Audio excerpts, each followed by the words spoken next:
So very good evening to you all once again. Let's start it here. The questions is in front of your screen. That in Indian Constitution, the concept of the judicial review has been adopted. That from where?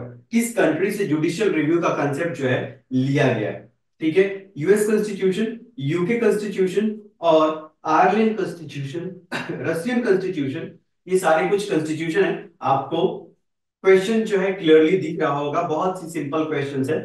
कभी कभी ये सारे list भी quick revision sections में दिए गए हैं। ठीक है, क्विक सेक्शंस है जेएमसी स्टडी हब के वेबसाइट पे, वहां पे सोर्सेस ऑफ द कॉन्स्टिट्यूशन के नाम से एक लिस्ट बनाई गई है।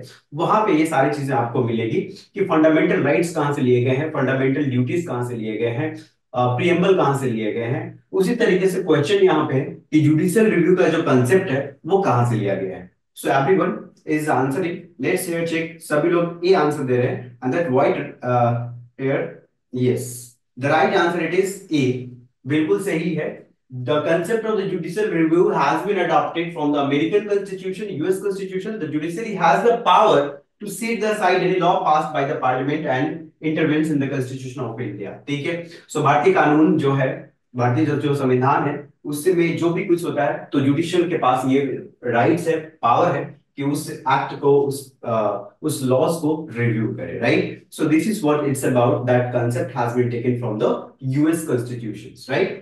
Now, coming to the second questions, in which of the following cases the right to privacy was declared a fundamental right by the Supreme Court? ठीक है, किस केसेस में राइट टू प्राइवेसी जो है which was declared as a fundamental right by the Supreme Court? तो case का नाम बताना है।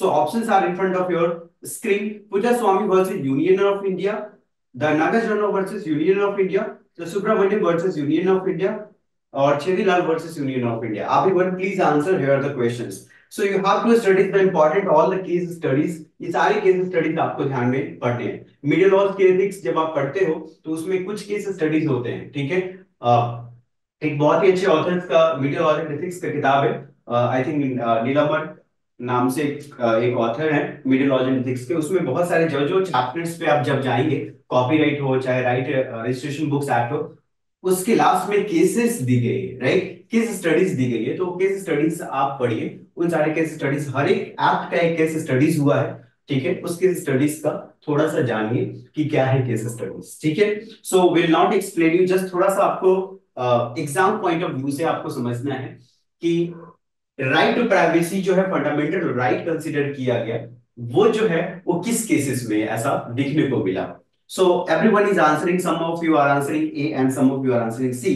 Let's have the check the right answer of this question. It is here A, right? So those who have answered A, they are correct. That Puttaswamy versus Union of India. So इस explanation में छोटा सा दो line के आपका explanation दिया गया है। A 9-judge bench of the Supreme Court in the case of the Puttaswamy versus Union of India has declared that the right to privacy is a fundamental right protected under the Part 3 of the Constitution of India. ठीक है, सो हमारा fundamental rights जो है वो part 3 of the constitution of India के अंदर आता है। ऐसे कॉन्स्टिट्यूशन के कई सारे पार्ट्स बने हुए हैं, ठीक है? वो हमारा पार्ट 3 जो है वो फंडामेंटल राइट्स है। सो उस फंडामेंटल राइट्स में कंसीडर किया गया right to privacy.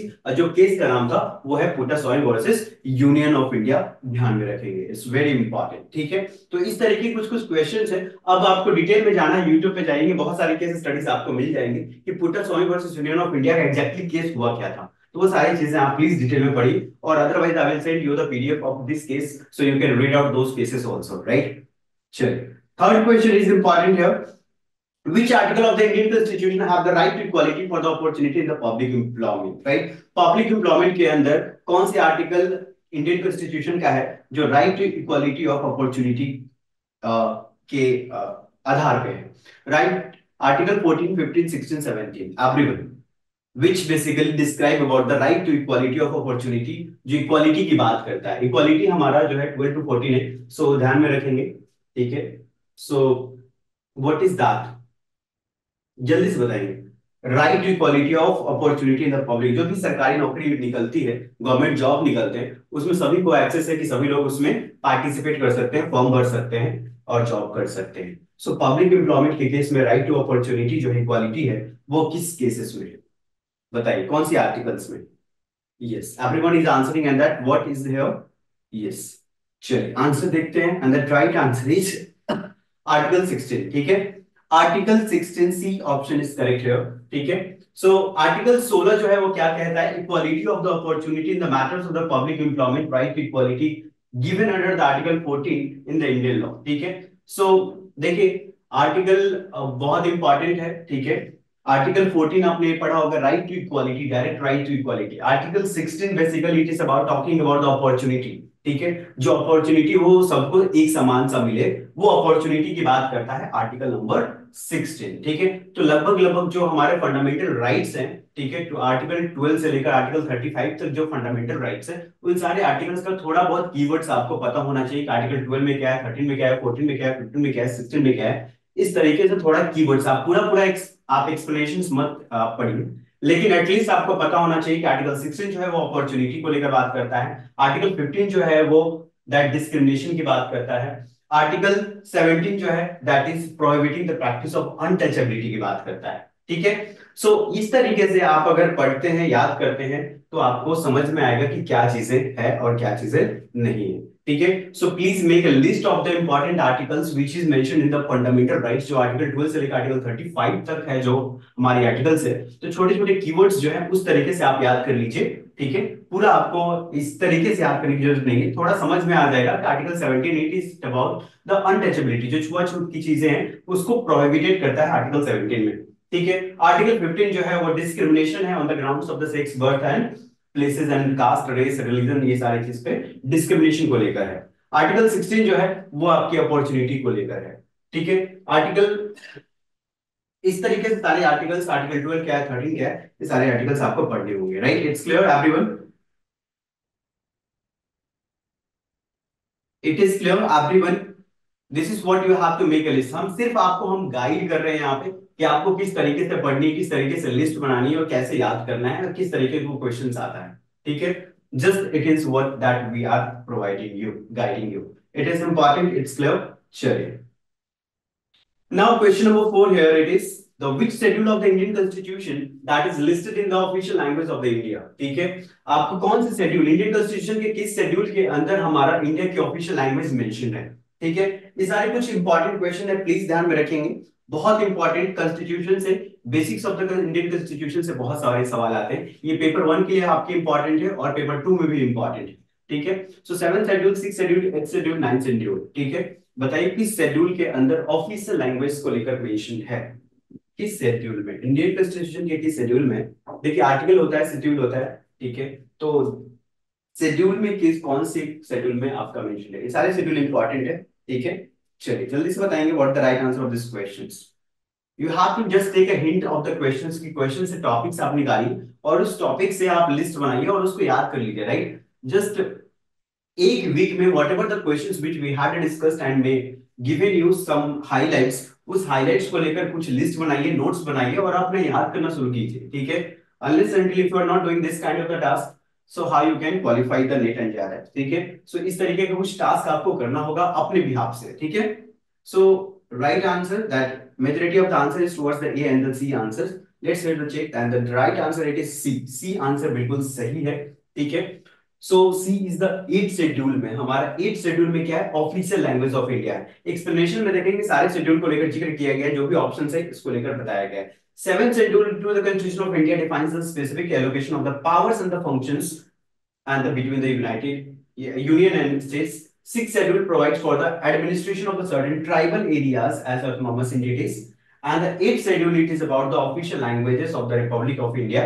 English is not one of the them, English उसमें भाषा नहीं है, English हमारी official language नहीं है। Ninth schedule was brought in the Indian Constitution of in 1951 to abolish the zamindari systems. ठीक है, तो ये सब सारे कुछ पॉइंट्स है जो आपको ध्यान में रखना है, हम आपको कीवर्ड्स यहाँ पे मेंशन कर देते हैं ताकि आपको आसान हो जाएगा, छोटे छोटे कीवर्ड्स आपको लिखने, इस तरीके से नोट्स आपको बनाने हैं। ठीक है, अगर हम 7th शेड्यूल की बात करते हैं, ठीक है, तो 7th शेड्यूल में हमारा क्या कहता है, देखिए यहाँ पर अंडरलाइन कर लीजिए, that defines the allocation of the powers and the functions of functions between the union and states. ठीक है, तो यहाँ पे आप क्या लिख लीजिए, एलोकेशन ऑफ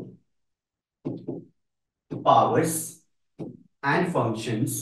ठीक है, इस तरीके से आप नोट्स बनाइए, powers and functions between union and states. ठीक है, बस एक लाइन का आपको नोट्स बनाना है, सिक्स शेड्यूल क्या बात करता है? Six schedule is talking about the administration of certain tribal areas. तो आपको सिर्फ इतना लिखना है, एडमिनिस्ट्रेशन ऑफ ट्राइबल एरियाज, ठीक है। जो भी ट्राइबल एरियाज हमारे कंट्रीज में है उसको लेकर सारे एडमिनिस्ट्रेशन जो है वो हमारा इसमें मेंशन है, एडमिनिस्ट्रेशन ऑफ ट्राइबल एरियाज। तो यहाँ पे कीवर्ड क्या हो गया? ट्राइबल एरियाज, जो कि मेंशन सिक्स शेड्यूल में। एट शेड्यूल क्या कहता है? Eight schedule it is about the list of the official language, ठीक है, जो आपके क्वेश्चंस में, ठीक है, ऑफिशियल लैंग्वेजेस ऑफ इंडिया, ठीक है। नाइन्थ शेड्यूल क्या कहता है? Ninth schedule was brought in the Indian constitution that is to abolish the zamindari system, ठीक है। So zamindari system just to abolish, मतलब एबॉलिश का मतलब खत्म करना, एबॉलिश द जमींदारी सिस्टम, ठीक है। सो इस तरीके से आपको एक एक लाइन के नोट्स बनाने हैं। बाकी हमने चार शेड्यूल की बात की है, सारे शेड्यूल्स आप लिख लीजिए, उस तरीके से लिस्ट बना लीजिए। It's clear everyone? सभी को क्लियर है? जल्दी से बताएंगे, is it clear to everyone? So how you have to make the notes that I have given here, ठीक है। चलिए आगे बढ़ते हैं। The financial bill has to pass by the parliament within how many days of its introduction, ठीक है। बताइए, financial bill को लेकर है, क्वेश्चन है, ठीक है। फाइनेंशियल बिल पार्लियामेंट से पास कितने दिन के अंदर में हो जाना चाहिए जब उसकी इंट्रोडक्शन हो चुकी है? 50, 75, 150 and 65। Everyone answer. Very important question related to the bill, ठीक है, फाइनेंशियल बिल, ठीक है। Once its introduction completed, so how many days it will take to pass by the parliament, right? और उसको पास करना ही पड़ेगा उतने दिन के अंदर में, ठीक है। यस, चलिए जल्दी से बताएंगे what the right answer of this question is. Very good, all of you had answer correctly, and that what right answer it is here, B. Some of you had answered, right? Gayatri, Dhanalakshmi and Sulasni has answered correctly that the right answer it is B. The financial bill has to be passed, right, or introduced only in the Lok Sabha. ध्यान रखिएगा, जो हमारा financial bill है, sorry, it will change. जो हमारा financial bill है वो हमारा that it is very important, financial bills can be introduced only in the Lok Sabha, ठीक है, ओनली इन लोकसभा। ये सिर्फ कहां इंट्रोड्यूस हो सकता है? सिर्फ लोकसभा। वैसे तो कोई भी बिल पहले लोकसभा में ही होता है, right. Rajya Sabha can recommend the amendments in the bill, जो भी अमेंडमेंट्स होगा, जो भी संशोधन होगा, वो राज्यसभा इसमें करती है। कोई भी बिल लोकसभा में ही पहले इंट्रोड्यूस होती है, उसके बाद राज्यसभा में जाती है, फिर पार्लियामेंट से साइन होता है, तो फिर वो एक्ट बन जाता है। So financial bill that can only be introduced in the Lok Sabha, ध्यान में रखेंगे, इट्स वेरी इंपॉर्टेंट, ठीक है। And that Rajya Sabha will recommend the all the amendments and the bill has to be passed by the parliament within the 75 days of its introduction. Lok Sabha में introduction हो जाने के बाद 75 डेज में किसी भी तरीके में उसे पास करना ही पड़ेगा, क्योंकि ये फाइनेंशियल बिल है। Is clear? 75 डेज ध्यान में रखेंगे, इट्स वेरी इंपॉर्टेंट। चलिए आगे बढ़ते हैं।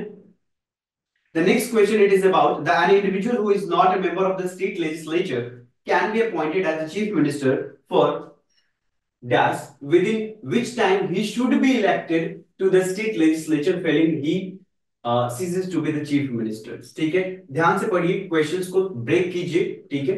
जितने क्वेश्चंस को आप ब्रेक कर सकते हैं कंसीडर कीजिए, समझिए एग्जांपल से, और फिर हमें आंसर दीजिए what the right answer of this question is, right. So you have to answer that what the time period is basically.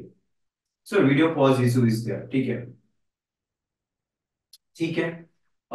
थोड़ा सा इसे हम 10 डेज के लिए भी हम इसे छोड़ दिया है, ठीक है। आज के बाद जो क्लासेस होगी वो आपकी ग्राफिक्स टैबलेट पे ही क्लासेस होगी, ठीक है, because I am going to home in the festival, so will take the classes from there only, so that is by the graphics tab, not on the smartboard. So on the 1st of April we will be starting, so video would not be paused from the 1st of April, okay, so we'll clear that. चलिए अभी बताइए what will be the right answer of these questions.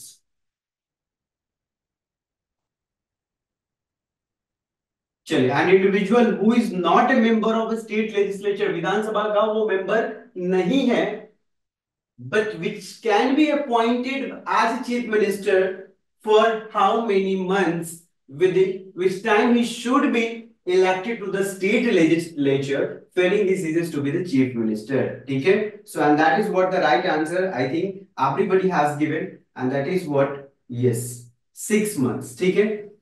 So today the video is fine sir, but contrast is high. Okay, thank you so much. हमें लगता है contrast अगर high है तो that is better, वो बेटर है या फिर क्या है? Because I'm the only one that who is adjusting each and everything from right from the camera to the content and all. So if you would give suggestions, definitely will improve or amend. ठीक है? चलिए तो ध्यान रखेंगे, a person who is not a member of the state legislature can be appointed as a chief minister for the 6 months only. ठीक है? उसके बाद within which time he should be elected to the, उसी बीच में उस दौरान जो है वो स्टेट लेजिस्लेचर का मेंबर होना बहुत जरूरी है, उसे इलेक्ट होना पड़ेगा, this is to be the chief minister, otherwise वो बाहर. ठीक है? सो 6 महीने के अंदर उसे स्टेट लेजिस्लेचर के लिए मेंबर बनना पड़ेगा, he should be elected to the state legislature, right? So that is what it important, that 6 months is the time period, right? It's clear everyone? Clear है सभी को? ये क्वेश्चंस क्लियर है? चलिए आगे बढ़ते हैं. Okay, question number 7. In which of the following articles the fundamental duties of the citizen are mentioned?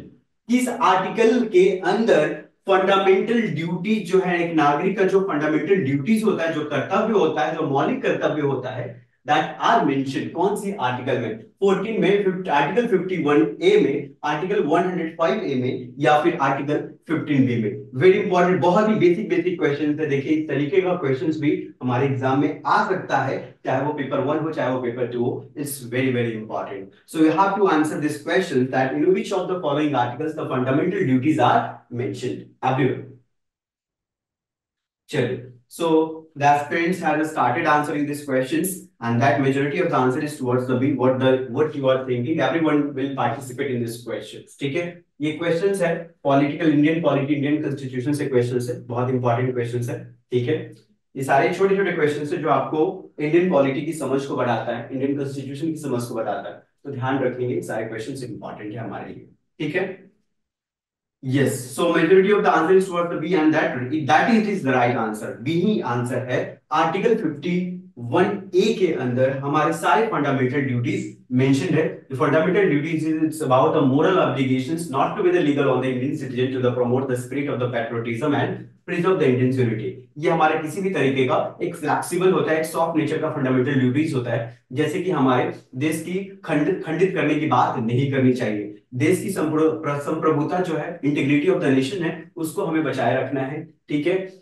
देश की जो हमें जो भी वाइल्ड लाइफ सेंचुरीज है उसे हमें प्रिजर्व करना है. ठीक है? हमें इन्वायरमेंट को देखना है. ठीक है? हर तरीके का जो मौलिक कर्तव्य होता है एक इंसान का, ठीक है, वो एक फंडामेंटल ड्यूटीज है. And how many of the fundamental duties are listed in the article 51A? Article 51A में जो फंडामेंटल ड्यूटीज है, कितने फंडामेंटल ड्यूटीज है? पहले जो थे वो 10 फंडामेंटल ड्यूटीज थे, बाद में इसे इमरजेंसी के बाद जो है, सेक्युलरिज्म एक्ट होने के बाद इसे फिर 11 ड्यूटीज कर दिया गया. तो जो अभी हमारे पास जो total number of the fundamental duties है वो है 11. ओके, सो ध्यान रखेंगे, सारे 11 फंडामेंटल ड्यूटीज याद होनी चाहिए आपको. ठीक है? वो उसे आप पेस्ट कर लीजिए वॉल पे, या फिर एक दिन लग के आप उसे देख लीजिए, 2-3 बार पढ़ लीजिए, याद हो जाएगा. बहुत बड़ी ऐसी कोई फास्ट चीजें नहीं है. भाईचारा बना के रखना चाहिए, देश फ्लैग का सम्मान करना चाहिए, ये सारी छोटी छोटी ड्यूटीज है जो हमें ध्यान में रखनी है. ठीक है? सो यहाँ पे एक चीज लिखा हुआ है, देखिए ध्यान में रखिएगा. सो हमने फंडामेंटल राइट्स जो है हमारा पार्ट 3 ऑफ द कॉन्स्टिट्यूशन में है, और फंडामेंटल ड्यूटीज है वो हमारा part 4A of our constitution है. ठीक है?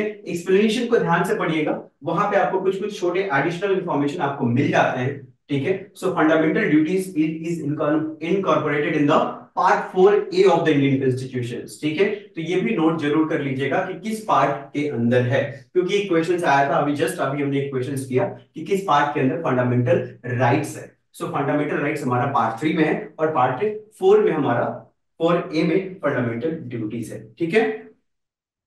चलिए, which of the following is not a fundamental duty of the Indian citizen. लीजिए क्वेश्चन आएगी आपके सामने.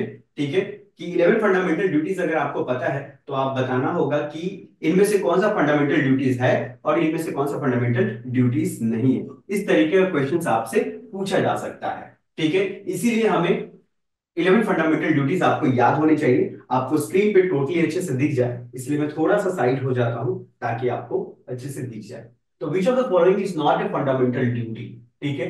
इंडियन सिटीजन, एक भारतीय नागरिक होने के कारण, ठीक है, जो हमारे फंडामेंटल ड्यूटीज इनमें से कौन से नहीं है, ठीक है। To abide by the Constitution and respect its ideal and institution, the national flag and the national anthem, to uphold the protect the sovereignty, unity, and integrity of the India, to defend the country and render national services when called upon to do so, and to populate the country, right? Absolutely very easy questions, ठीक है। और options भी इस तरीके से दिया हुआ है कि साफ साफ पता चलता है कि हमें जनसंख्या को बढ़ाना नहीं है, ठीक है। सो ये सारी चीजें देखिए, आप ध्यान देंगे तो ये चीजें हैं। रेस्पेक्ट आइडियल्स, जो भी महात्मा गांधी, सुभाष चंद्र बोस, जो भी हमारे लीडर्स आइडियल्स हुए हैं, उनका हमें रेस्पेक्ट करना है। सभी जितने इंस्टीट्यूशंस है, whether it is non profit और द जितने हमारे इंस्टीट्यूशंस हैं, सोशल इंस्टीट्यूशंस है, उन सबका भी रेस्पेक्ट करना है। नेशनल फ्लैग का रेस्पेक्ट करना है, नेशनल एंथम का, राष्ट्रगान, राष्ट्रगीत, सारी चीज का रेस्पेक्ट करना है। ये हमारा मौलिक कर्तव्य है। To uphold the protect the sovereignty, unity, integrity of the India, देश को खंडित करने की बात नहीं करनी है, देश में एकता बना के रखनी है और भाईचारा बना के रखना है। Brotherhood, to you have to promote the brotherhood, ठीक है। To defend the country and render the national services when the called upon to do so, जब भी जरूरत पड़े देश को, तो आपको हमेशा देश के हित में ही आपको आगे बढ़ना है और आगे की बात करनी है, और हमें देश की ही सेवा में लगना है, चाहे वो सेवा का प्रकार किसी भी तरीके का हो, बट हमें देश की सेवा में हमें हमेशा योगदान देना है जब भी देश के लिए जरूरत पड़े, ठीक है। चलिए, question number 9, how much amount is provided as the financial assistance to the BPL family under the Panadai Jeevan अमृत योजना if the women dies due to the illness or any other reasons। इसको क्वेश्चंस को छोड़ देंगे क्योंकि ये राजस्थान के के हिसाब से राजस्थान के पॉलिटिकल क्वेश्चंस है, तो इसको आप रहने देंगे, ठीक है, क्योंकि स्कीम्स के बारे में है, वहां की स्कीम्स को लेकर है, ठीक है। चलिए, question number 10, under which of the following article is the right to educate the made education made the fundamental right of the Indian citizen. चलिए, ये क्वेश्चंस आपके लिए हो सकता है, आप क्वेश्चन से आपको हिंट मिल जाए शायद। अच्छा, क्वेश्चंस आपको नहीं दिखा, ठीक है, आप भी बताइए, आर्टिकल्स बताना है, ठीक है, that made the fundamental right of the Indian citizen. Right to education made the fundamental right of Indian citizen. चलिए, वेरी गुड। सो बिल्कुल, एक्चुअली ये बोल्ड ही रह गया था, ठीक है, तो यहां से भी आपको एक हिंट मिल जाता है, ठीक है, कोई बात नहीं। So article 21A the constitution 86th amendment, ठीक है, 86th अमेंडमेंट जो हुआ 2002 में, ठीक है, that inserted the article 21A in the constitution of India, ठीक है। हमारे भारतीय जो संविधान है, इंडियन कॉन्स्टिट्यूशन है, कई पे बहुत सारे अमेंडमेंट हो गए। जो बड़े अमेंडमेंट बोले जाते हैं वो 76 अमेंडमेंट बोले जाते हैं, ठीक है, जो इमरजेंसी के टाइम पे हुआ, ठीक है, बाद हुआ, वो सबसे बड़े अमेंडमेंट बोले जाते हैं। सो आर्टिकल 21A बेसिकली जो इंसर्ट हुआ इस 86 अमेंडमेंट में, ठीक है, 2002 में, वहां पे ये राइट टू एजुकेशन ऐड हुआ, और जो right to free and compulsory education to all children in the age of 6 to 14 years as a fundamental right in such a manner as the state may earn by law and determine। सो सर्व शिक्षा अभियान जो है वो इसी के तहत आता है, ठीक है, जो free and compulsory education under the age of the 14 years, 14 साल के नीचे जितने बच्चे हैं उन्हें फ्री और कंपल्सरी एजुकेशन भारत सरकार ये सुविधा देती है, और स्टेट को भी ये चीजें अप्लाई करना पड़ेगा, स्टेट गवर्नमेंट को भी ये चीजें लागू करनी पड़ेगी, ठीक है। So this is what it's about the fundamental right of Indian citizen, ठीक है, as in the right to education which is mentioned in the article 21A which is inserted in the 86 amendment 2002। It's clear everyone? Clear है सभी को? चलिए, question number 11, who selects the social audit committee under MNREGA, ठीक है, मनरेगा के अंदर जो है, who select the social audit committee. अच्छा, ठीक है, सो questions are here, gram sabha, district collector और जनपद पंचायत और जिला पंचायत, ठीक है, आप सोशल ऑडिट कमिटी कौन सेलेक्ट करता है, ठीक है, who select the social audit committee under the MNREGA. ठीक है, मनरेगा स्कीम आपको पता होगा, ठीक है, you are very much aware of this scheme that what it is, so you have to answer that who select the social audit committee under MNREGA. ठीक है, gram sabha, district collector, Janpad panchayat, zila panchayat. Yes, so we had got 3 to 4 to 5 answers, 6 answers, right? So let's here check and that A is the correct one. ठीक है, सभी लोगों का answer A है और बिल्कुल सही है। A is the correct one, that is ग्राम सभा।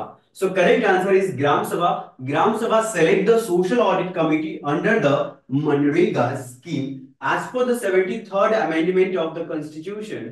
The Gram Sabha conducts social audit along with some other function as well as including examining the audit report, inspecting all public documents and more। ठीक है, तो ये सारी चीजें जो है ग्राम सभा ही चीजें ये पूरा देख रेख करती है, राइट। ग्राम सभा selects the social committees under the social audit committee under the सारे ऑडिटिंग जो है सोशल ऑडिटिंग कमिटीज जो है बेसिकली दैट ग्राम सभा सेट्स। ओके, चलिए आगे बढ़ते हैं। आज आपका इंडियन पॉलिटिक्स में लगभग लगभग क्वेश्चन है, ठीक है।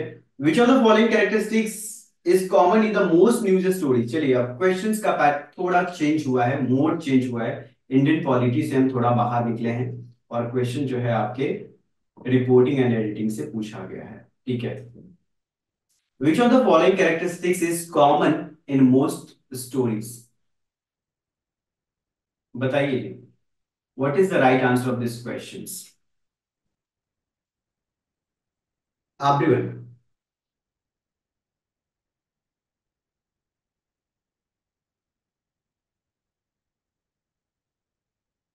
यस,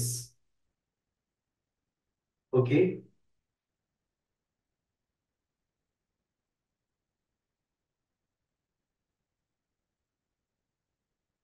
चलिए most of you are answering that is A. कुछ लोग ए आंसर दे रहे हैं, कुछ लोग ओके।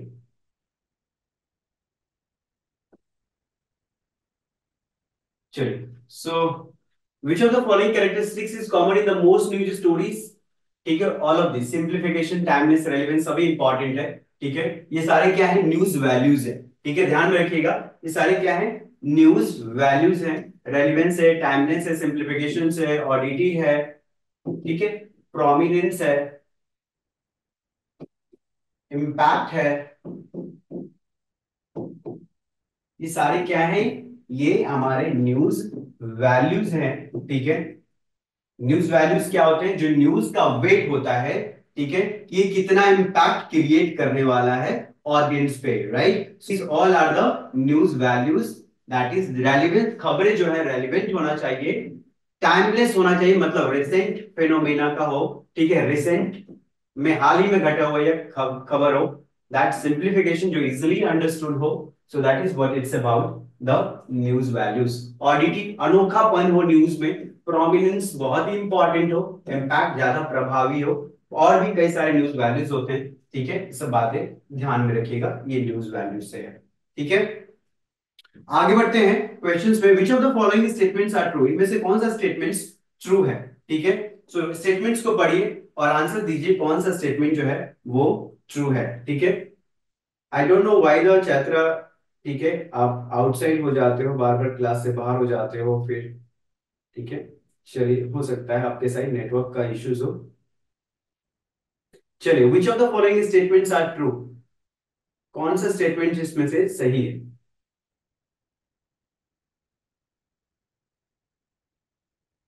बताइए।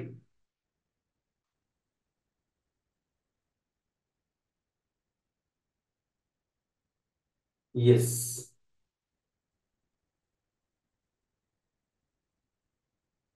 चलिए, so right answer of this question is that news stories means opinionated writing, straight news stories give the factual account, news stories means only fictional, ठीक है।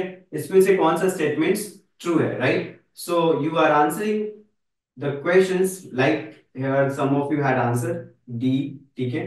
So its right answer it is B, straight news stories give the factual account, ठीक है। सो आपसे यहाँ पे क्या पूछा गया है, ट्रू पूछा गया है, कौन सा स्टेटमेंट ट्रू है, ध्यान में रखिएगा, ठीक है। News story means opinion, news stories कभी भी ओपिनियन बेस्ड राइटिंग नहीं होता है, ठीक है।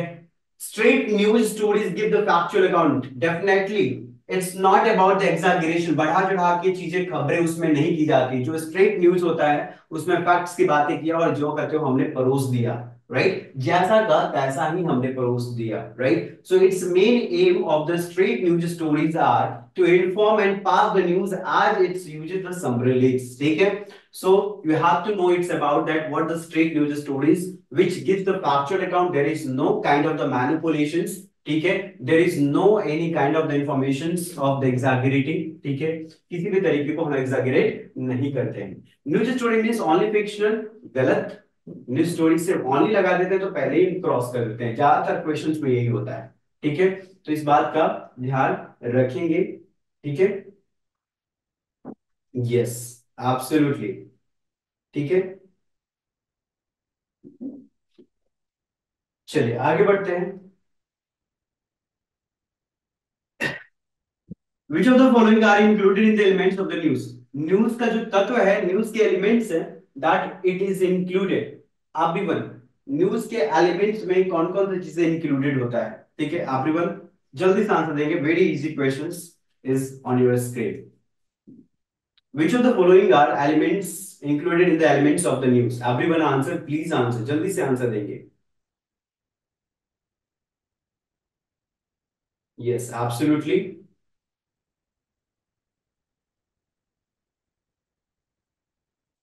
चलिए, okay. So, which of the following are included in the elements of the news? That is here the right answer, absolutely दिख रहा है।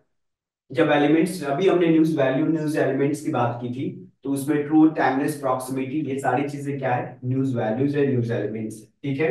दोनों में कोई अंतर नहीं है, दोनों एक साथ देखी जाती है, न्यूज के एलिमेंट्स में न्यूज की वैल्यूज होती है, ठीक है। So here the right answer is C, ठीक है। अ, एक सेकेंड, जस्ट वेट, ठीक है।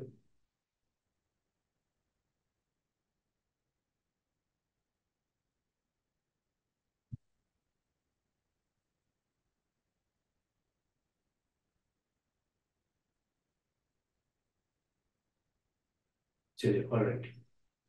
So please make a note of all these important questions, ठीक है।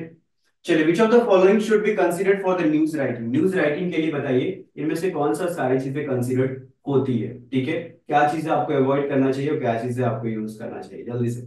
हमें लगता है सारे क्वेश्चन हम कर चुके हैं, ठीक है। आप एक बार जल्दी से बताएंगे।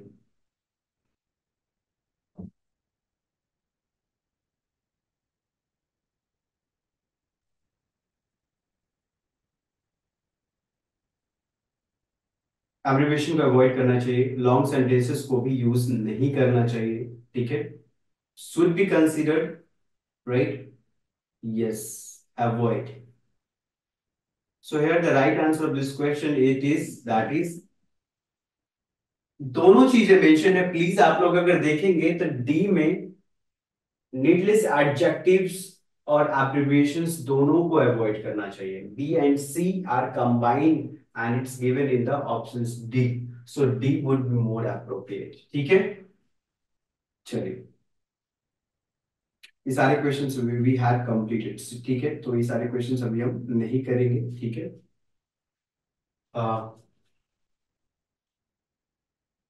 कुछ चीजें इंपॉर्टेंट है, ठीक है, जो हम, जस्ट वेट,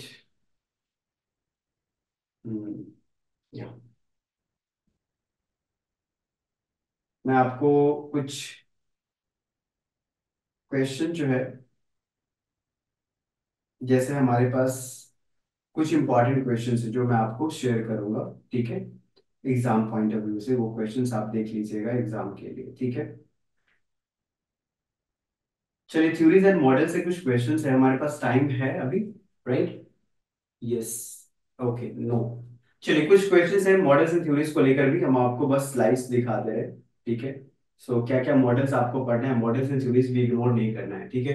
जैसे पहले क्वेश्चंस में सिर्फ हम टाइटल, अब टाइटल से हम टॉपिक्स निकाल रहे हैं, ठीक है, हम क्वेश्चंस नहीं कर रहे, ध्यान रखिएगा हमारे पास टाइम अभी नहीं है। सो सिर्फ हम देखिए पहले क्वेश्चंस में हमारा कॉग्निटिव डिसोनेंस थ्योरीज है जो लियोन फेस्टिंगर्स ने दिया, ठीक है।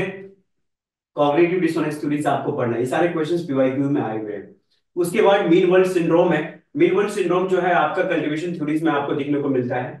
मीन वर्ल्ड सिंड्रोम का कंसेप्ट भी पढ़िएगा, ये कल्टीवेशन थ्योरीज इसकी आंसर है, ठीक है। फिर आपका ट्रांजैक्शनल एनालिसिस थ्योरीज है, ये basically that state of mind basically बताता है। तो ट्रांजैक्शनल एनालिसिस थ्योरीज भी हमें पढ़ना है, सारे मॉडल्स एंड थ्योरीज हम देखेंगे, ठीक है। फिर आपके डॉक्ट्राइन को लेकर लाइसिस फेरी का डॉक्ट्राइन है, ये क्या कहता है नॉर्मेटिव थ्योरीज में, सारे नॉर्मेटिव थ्योरीज हमें पढ़ना है, चाहे ऑथोरिटेरियन थ्योरी, लिबर्टेरियन थ्योरी हो, सोशल रिस्पांसिबिलिटी थ्योरीज हो, डेमोक्रेटिक पार्टिसिपेंट थ्योरीज हो, चाहे वो सोवियत मीडिया थ्योरीज हो, इन